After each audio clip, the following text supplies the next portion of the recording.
Dipicu gara-gara ayam jago, dua keluarga yang bertetangga di Kabupaten Empat Lawang terlibat perkelahian hingga berujung saling tikam. Akibatnya satu pria pemilik ayam dan seorang ibu rumah tangga menderita luka tusuk di sekujur tubuh hingga mendapatkan perawatan medis di rumah sakit.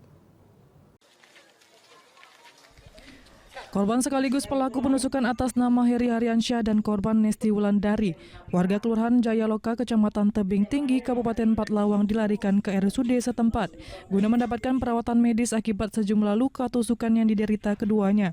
Korban Heri Haryansyah mengalami 8 luka tusukan di sekujur tubuhnya akibat terkena tusukan senjata tajam dari pelaku Ramadan, suami dari korban Nesti. Sementara dua lainnya Yusuf dan Oki yang masih buron. Korban Nesti Wulandari ditusuk oleh Heri Haryansyah sebanyak 3 kali di bagian pelipis, lengan, dan bahu sebelah kanan. Informasi yang didapat peristiwa berdarah berawal saat pelaku Ramadan beserta Yusuf dan Oki menyabung ayam tanpa sepengetahuan korban Heri selaku pemilik ayam hingga ayam korban mati.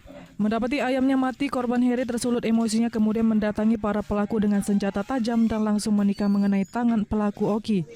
Mendapat serangan, ketiga pelaku kemudian mengeroyok korban Heri hingga korban Heri jatuh bersimbah darah akibat sejumlah luka tusukan. Setelah menganiaya korban, para pelaku kemudian kabur melarikan diri. Korban dengan kondisi terluka kemudian melampiaskan emosinya dengan menikam korban Nesti Wulandari sebanyak 3 kali. Jadi si Heri ini ributlah dengan istri saudara Madon bahwa kenapa ayamnya sampai luka-luka karena ribut mulut.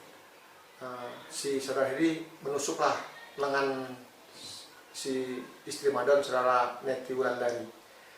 Karena istrinya ditusuk sama Heri, si Madon berserta 2 adik iparnya, si Oki sama si Yusuf, menujahlah saudara si Heri ini di badannya sebanyak 9 lubang. Dari Empat Lawang, Amri Wijaya, iNews melaporkan.